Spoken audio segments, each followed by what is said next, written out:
नमस्कार साथियों, गणित की इस कक्षा में आप सभी का स्वागत है। आज के इस पाठ में हम एक बार फिर से भाग की बात करने वाले हैं।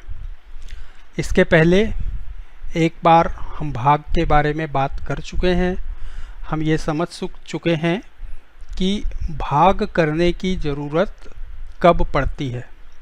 आपको याद है ना, जब हमें किसी एक संख्या से कोई दूसरी संख्या बार बार घटाने की ज़रूरत पड़ती है, तब हम भाग का काम करते हैं। जैसे कोई उदाहरण बताइए। चलिए मैं बताता हूँ। जैसे हमने एक प्रश्न देखा था कि 35 रुपये में हम 5 रुपये वाले कितने पैकेट बिस्किट के खरीद सकते हैं। तो हमने क्या किया था कि 35 से 5 को बार बार घटाकर पता किया था कि कितने पैकेट बिस्किट आएगी। और एक तो तरीका हमने ये अपनाया था कि हमने 35 से 5 को बार बार घटाया था। 35 से 5 घटाया तो 30, फिर 30 से 5 घटाया तो 25, फिर 25 से 5 घटाया तो 20। हर बार हमें एक पैकेट बिस्किट मिलती जा रही है। जब हमने ये 5 रुपये घटाए तो हमें एक पैकेट बिस्किट मिली। जब एक और 5 घटाया तो दूसरे पैकेट बिस्किट मिली। फिर तीसरी बार घटाया तो 3 पैकेट बिस्किट हमें मिल चुकी हैं। और ये हुई चौथे पैकेट की कीमत। तो चौथे पैकेट की हमने कीमत दे दी। अब हमें 4 पैकेट बिस्किट मिल चुकी हैं। फिर एक पैकेट बिस्किट की कीमत दे दी तो हमें 5 पैकेट बिस्किट मिल चुकी हैं। यहाँ तक हमें 5 पैकेट बिस्किट मिल चुकी हैं। इसके बाद ये बिस्किट का 6वां पैकेट आया और ये बिस्किट का 7वां पैकेट आया।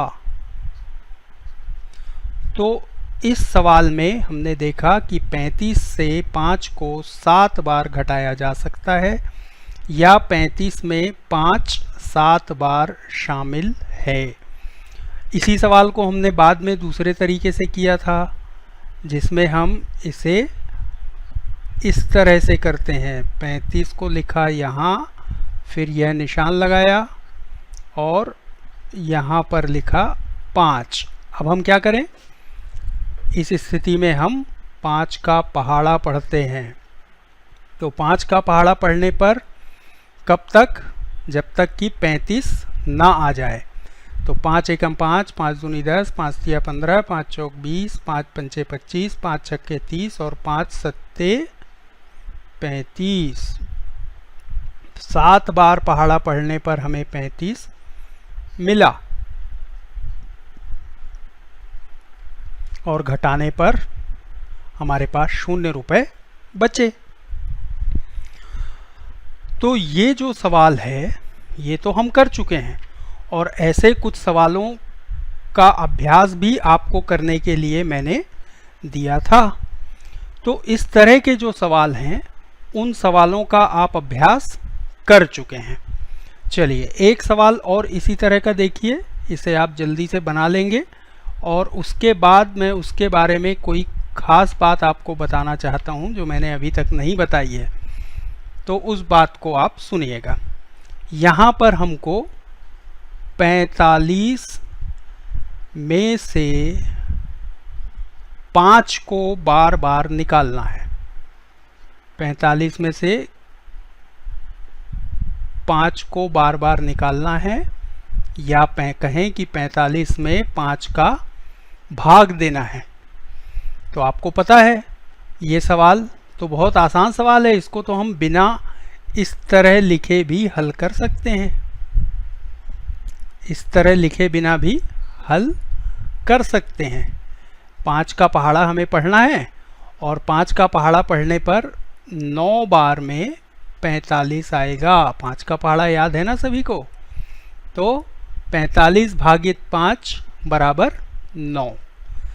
तो यहाँ पर हम कैसे लिखेंगे कि 45 भागित 5, 5 का पहाड़ा 9 बार पढ़ा तब 45 आया, 45 मिला, उसे हमने यहाँ लिखा और इसको घटाने पर हमें मिला 0। तो इस सवाल में मैं जो आपको बताने वाला हूँ वो ये है कि जिस संख्या में हम भाग देते हैं, भाग का काम जिस संख्या में करते हैं उसे हम कहते हैं भाज्य। उस संख्या का नाम होता है क्या? भाज्य। 45 भागित 5 में 45 भाज्य है, याद कर लीजिए इस नाम को। और 5 क्या है? 5 से हम भाग दे रहे हैं या 5 का भाग कर रहे हैं तो इसे हम कहते हैं भाजक। क्या कहते हैं? भाजक। और 9 क्या है? 9 को हम कहते हैं भागफल। भाग करने के बाद हमें जो फल मिला, उत्तर मिला, उसे हम कहते हैं भागफल। अब जरा एक काम और करिए। चलिए, इन तीनों को आपने पहचान लिया ना। भाज्य की जगह कौन सी है? देखिए ये वाली जगह भाग्य है, भाज्य यहाँ पर 45 है तो इस जगह पर 45 लिखा गया है। उसके बाद भाजक की जगह ये वाली है जहाँ पर 5 लिखा हुआ है। भागफल हम इस लाइन के ऊपर लिखते हैं जहाँ पर इस प्रश्न में 9 लिखा हुआ है। तो एक बार आपने जितने सवाल पिछले पाठ के बाद बनाए हैं उन सभी प्रश्नों में उत्तर में तो खैर हम केवल भागफल लिखते हैं, लेकिन आप इन सभी चीज़ों को पहचानिए कि उन सवालों में कौन भाज्य है, कौन भाजक है और क्या भागफल हमें मिला है। ठीक है, चलिए अब एक सवाल और देखते हैं। इस सवाल में थोड़ी समस्या आने वाली है, लेकिन कोई बात नहीं, समस्याओं को ही हल करने के लिए तो गणित है। तो यहाँ पर हमें 25 में 4 का भाग करना है। 25 को 4 से भाग देना है। क्या करें? आपको तो पता है कि ऐसे सवालों के लिए हम 4 का पहाड़ा पढ़ते हैं। चलिए पहले तो ये बताइए कि इसमें भाज्य क्या है। तो इस सवाल का भाज्य है 25। ठीक है, और 4 क्या है? 4 है भाजक, और जो भागफल आएगा उसे हम इस लाइन के ऊपर लिखेंगे। तो क्या करें? 4 का पहाड़ा पढ़ते हैं। 4 का पहाड़ा पढ़ने पर 4 एकम 4, 4 दूनी 8, 4 तिया 12, 4 चौके 16, 4 पंचे 20, 4 छक्के 24 और 4 सत्ते 28। अरे ये क्या हुआ? 25 तो आया ही नहीं। 4 छक्के 24 और 4 सत्ते 28, 25 तो आया ही नहीं। अब हम इस सवाल में क्या करें? चलिए, जब भी कोई बात समझ में ना आए तो हम वापस अपने पहले तरीके में चलते हैं। तो पहला तरीका क्या था हमारा? इस प्रश्न का मतलब है कि 25 से हम 4 को कितनी बार घटा सकते हैं। तो हम लिखते हैं, पहले हम 25 से 4 घटाते हैं। उल्टी गिनती गिनकर आप जल्दी से बता सकते हैं कि 25 से 4 घटाने पर कितना आएगा? 21। फिर 21 से 4 घटाइए, 21 से 4 घटाने पर उल्टी गिनती गिनकर बताइए कितना आएगा, 17 है। फिर 17 से 4 घटाया तो हमें मिला 13। कितना मिला, 13। फिर हमने 13 से 4 घटाया और हमें मिला 9। 9 से 4 घटाया तो हमें मिला 5, और जब हमने 5 से 4 घटाया तो हमें मिला 1। अब क्या हम 1 से 4 घटा सकते हैं? नहीं ना। तो यहाँ पर क्या हुआ, चलिए इस सवाल को हम चीज़ों में बदल लेते हैं। कैसे बदलें? चलिए हम मान लेते हैं कि हमारे पास 25 चॉकलेट हैं और 25 चॉकलेट्स को हमें 4 लोगों में बराबर बराबर बांटना है। तो 25 चॉकलेट्स को हमें 4 लोगों में बराबर बराबर बांटना है। जब हम चारों को एक एक चॉकलेट देंगे तो 25 से ये 4 चॉकलेट कम हो जाएंगी और बचेंगी 21 चॉकलेट। 21 में से चारों को एक एक चॉकलेट दे देंगे तो ये 4 चॉकलेट्स कम हो जाएंगी और बचेंगी 17 चॉकलेट। 17 में से एक एक चॉकलेट देंगे तो 4 चॉकलेट कम होंगी और बचेंगी 13 चॉकलेट। फिर अगली बार जब एक एक चॉकलेट देंगे तो बचेंगी 9 चॉकलेट। फिर 9 में से एक एक चॉकलेट देंगे तो बचेंगी 5 चॉकलेट, और 5 में से एक एक चॉकलेट जब देंगे तो बचेंगी 1 चॉकलेट। यानी अगर हम 25 चॉकलेट्स को 4 लोगों में बराबर बराबर बांटना चाहें तो हर किसी को 6 चॉकलेट मिलेंगी और 1 चॉकलेट बच जाएगी। ठीक है ना, ऐसा ही होगा। तो इसे हम भाग में कैसे लिखें, चलिए देखते हैं। हमारे पास 25 चॉकलेट्स हैं, इसलिए हम 25 से ज़्यादा चीज़ों को तो बांट नहीं सकते। तो 4 का पहाड़ा हम तब तक पढ़ेंगे कि वो 25 से ज़्यादा ना हो, क्योंकि 25 से ज़्यादा चीज़ें हमारे पास हैं ही नहीं। तो 4 एकम 4, 4 दूनी 8, 4 तिया 12, 4 चौके 16, 4 पंजे 20 और 4 छक्के 24। यानी हम 25 में से 4 4 करके 6 बार चॉकलेट निकाल सकते हैं और इस तरह 24 चॉकलेट निकल जाएंगी। और कितनी चॉकलेट बचेंगी? 25 में से 24 घटा दीजिए, 1 चॉकलेट। तो देखिए यही तो यहाँ भी हुआ था, है ना, यही तो यहाँ भी हुआ था। तो उसी काम को हम इस तरीके से भी कर सकते हैं जो हमने यहाँ लिखा है। आ गई ना बात समझ में? तो यहाँ पर अब एक बार फिर हम लिख लेते हैं कि भाज्य क्या है।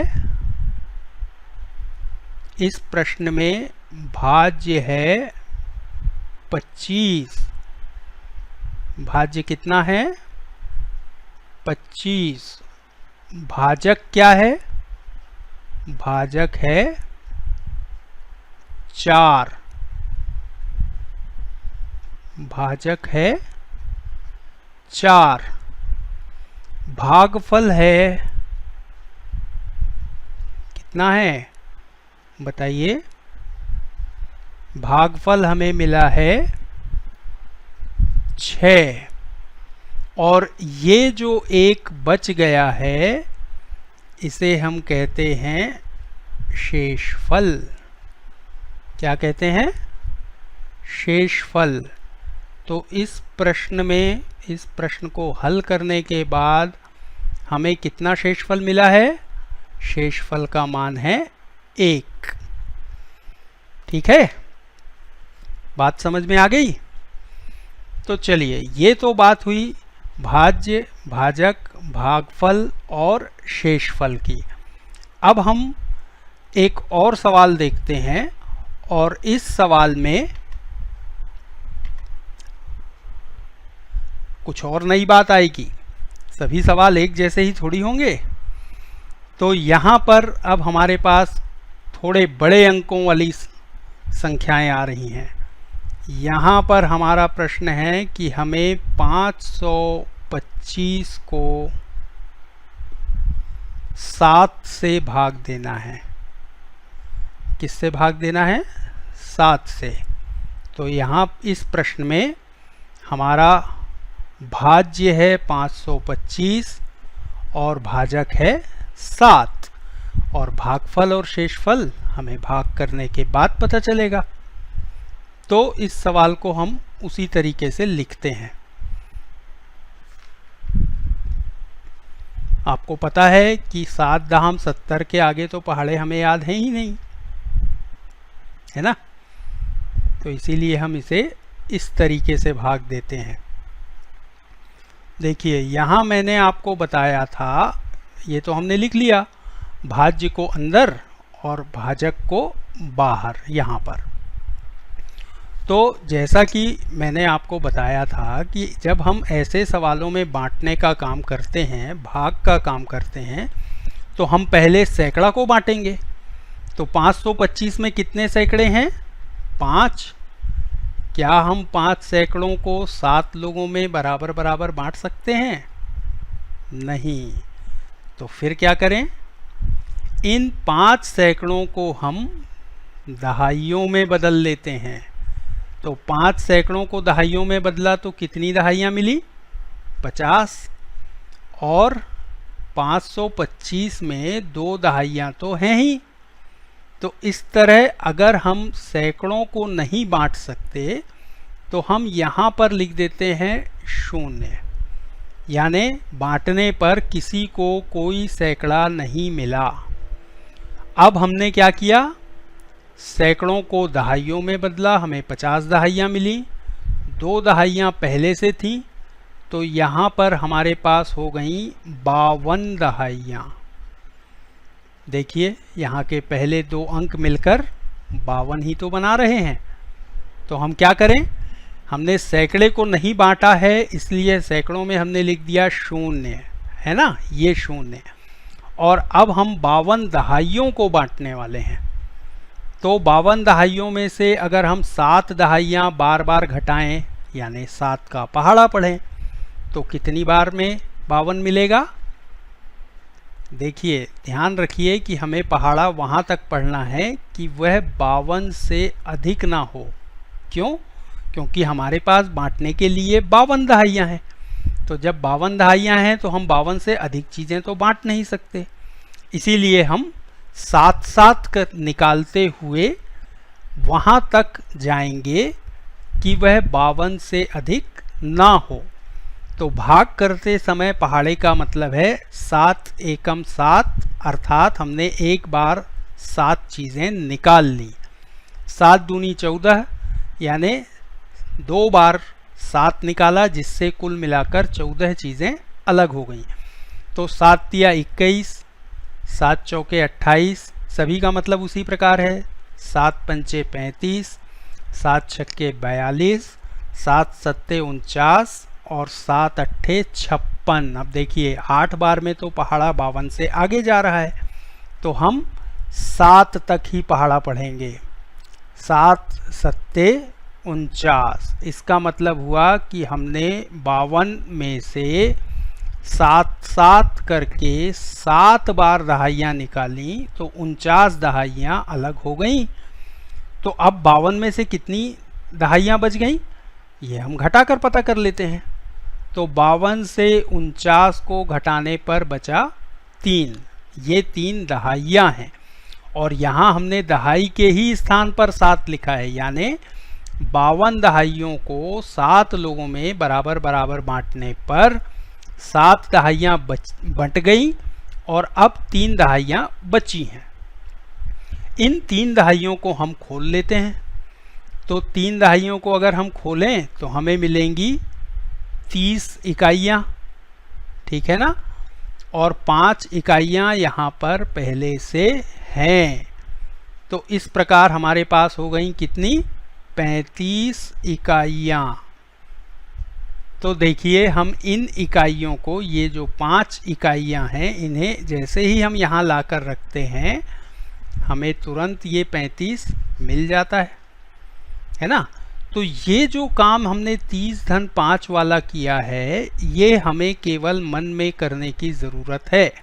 इसको अगर हम ना भी लिखें तो भी चलेगा, क्योंकि ये काम तो यहाँ अपने आप हो जाता है। यहाँ हमने 30 लिखा, फिर 5 लिखा, तब हमें 35 मिला। लेकिन ये काम जब हमने इस 5 को यहाँ लाकर लिखा, इस 5 को यहाँ लाकर लिखा, तो वैसे ही हमें 35 मिल गया। तो अब ये 35 क्या हैं? इकाइयाँ हैं।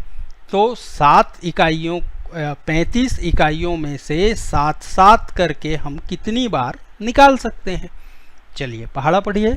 7 पंजे 35। तो पहले यहाँ लिखिए 5 और यहाँ लिखिए 35 की 7 करके हम 5 बार में 35 इकाइयाँ बांट सकते हैं। और अब हमारे पास बचेंगी 0 इकाइयाँ, मतलब भाग का काम पूरा हुआ और हमारा उत्तर हमें मिल चुका है। तो इस प्रश्न में भाज्य क्या है अब आपको पता है ना। इस प्रश्न में भाज्य क्या है? 525। 525। भाजक क्या है? भाजक है 7। इसके बाद भागफल, और भागफल हमें मिला है 75। भागफल हमें मिला है 75 और शेषफल है 0। तो शेषफल को लिख दीजिए 0, है ना। इस तरह हमारा उत्तर पूरा हुआ। हर प्रश्न में इन चारों चीज़ों को अगर आप लिखने की आदत डाल लेंगे तो आपसे कभी गलती नहीं होगी, और आपको भाग कब होता है, कहाँ होता है, कैसे होता है, ये बातें आसानी से समझ में आने लगेंगी। ठीक है। चलिए इसी तरह का एक सवाल भर मैं और लूँगा, उसके बाद फिर अभ्यास के कुछ प्रश्न। इस प्रश्न में अभी हमारे सामने जो प्रश्न आ रहा है उसमें हमें 256 को 12 से भाग देना है। 256 में 12 का भाग करना है। तो एक बार फिर हम, बात वही होने वाली है जो मैं इसके पहले वाले सवाल में बता चुका हूँ, लेकिन एक बार इसीलिए दोबारा बता रहा हूँ कि आप इसे दोहरा लें और अच्छे से समझ लें। तो 256 में 12 का भाग देने के लिए हम उसे इस प्रकार लिखते हैं।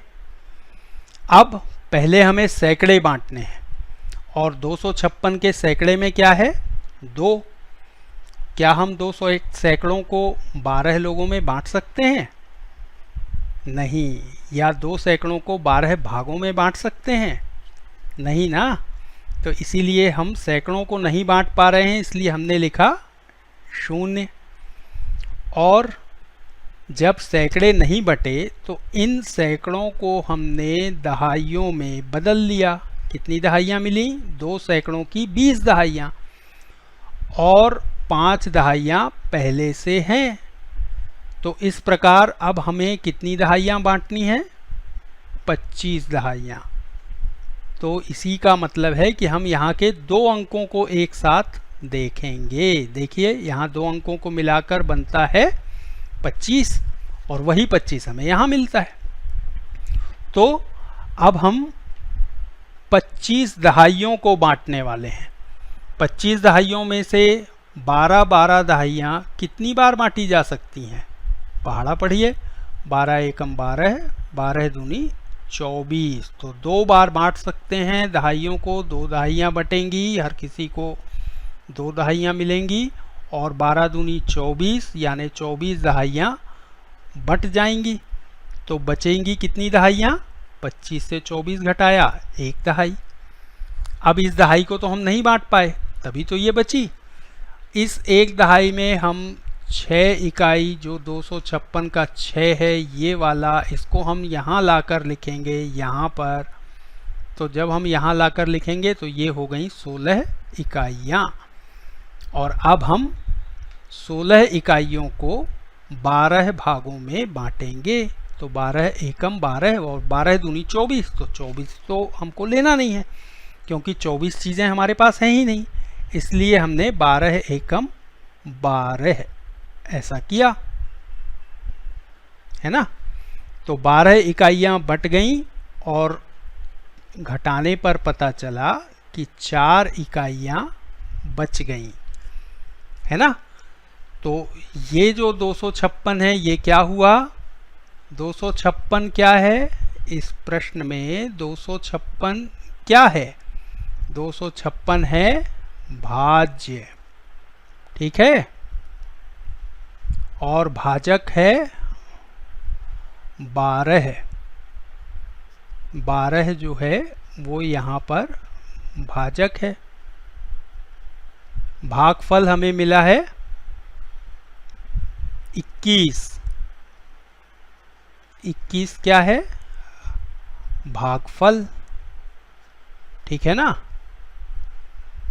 और एक चीज और रह गई, शेषफल। तो शेषफल कितना है? 4। ये जो नीचे लिखा हुआ 4 है ये वाला, ये हमारा इस प्रश्न का शेषफल है।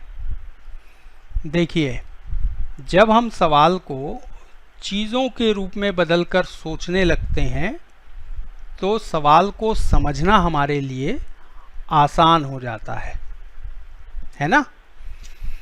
तो चलिए मैं आपको 2 उदाहरण ऐसे बता दे रहा हूं जिनमें आप समझ सकते हैं कि हमें भाग का काम करना है। एक सवाल तो ऐसा है, इसे अगर आप लिखना चाहें तो लिख लीजिए या ना भी लिखें, तो ऐसी स्थिति में हमें भाग का उपयोग करना पड़ता है। ये समझने के लिए मैं आपको 2 सवाल बता रहा हूँ। एक जीप में 6 लोग बैठ सकते हैं, तो आपको बताना ये है कि 48 लोगों के लिए कितनी जीपों की ज़रूरत होगी। सोचिए क्या करें। 48 लोग हैं और एक जीप में 6 लोग बैठ सकते हैं। तो इसका मतलब हुआ कि जब हम 48 से 6 कम करेंगे तो एक जीप भर जाएगी, उसे आगे जाना होगा। 42 लोग बचेंगे, 48 से 6 लोग पहली जीप में बैठ गए, तो अब बचे कितने? 42 लोग। फिर उस 42 में से 6 लोग निकल के दूसरी जीप में बैठेंगे, तो 6 और कम हो गए, अब बचे 36 लोग, 2 जीपें भर गईं। फिर 36 में से 6 लोग और निकलेंगे, तीसरी जीप में बैठेंगे। तो इतना करने पर ही आपको समझ में आ गया ना कि हम 48 में से 6 को बार बार घटा रहे हैं, है ना। तो जब हम बार बार 6 घटाएंगे तो हमें पता चल जाएगा कि इतने लोगों के लिए कितनी जीपों की ज़रूरत पड़ेगी, यानी ये भाग का प्रश्न है। ऐसे ही एक और प्रश्न लीजिए। एक माली के पास, माली जानते हैं ना आप, जो बगीचे की देखभाल करता है, तो माली को बगीचे से 60 फूल मिले और उसे 12-12 फूलों की मालाएं बनानी हैं। तो कितनी मालाएं बनेंगी? फिर देखिए वही स्थिति बन रही है जो जीप वाले सवाल में बनी थी कि 60 फूलों में से जब वो 12 फूल अलग करेगा माली, तो एक माला बनेगी। फिर बचे हुए फूलों में से 12 फूल फिर अलग करेगा तो एक और माला बनेगी। फिर बचे हुए फूलों में से 12 फूल अलग करेगा तो एक और माला बनेगी। यानी यहाँ पर भी बार बार घटाने का काम हो रहा है, मतलब भाग का काम हो रहा है। आई ना बात समझ में? तो इस तरह से जब हम सवालों को अपने आसपास पहचानने की कोशिश करेंगे, समझने की कोशिश करेंगे, तो गणित के प्रश्न हमारे लिए बहुत आसान हो जाएंगे, है ना। अभी तक हमें ऐसा लगता है कि गणित जो है वो केवल किताबों में है, लेकिन किताबों से कहीं ज़्यादा गणित हमारे आसपास है। शर्त ये है कि हमें उसे देखना पड़ेगा, और अगर हम गणित को अपने आसपास देखने की आदत डाल लें तो फिर गणित हमारे लिए कोई मुश्किल नहीं है। चलिए, कुछ अभ्यास के प्रश्न मैं आपके सामने रख रहा हूँ, और एक बार फिर वही बात कि सिर्फ इतना ही अभ्यास पर्याप्त नहीं है, आपको इनके अलावा भी और प्रश्नों को हल करने की कोशिश करनी चाहिए, तभी आपको भाग को समझने में आसानी होगी। चलिए देख लेते हैं कौन कौन से प्रश्न हैं। पहले प्रश्न में आपको 132 को 12 से भाग देना है। दूसरे प्रश्न में आपको 252 को 18 से भाग देना है। तीसरे प्रश्न में आपको 900 को 15 से भाग देना है।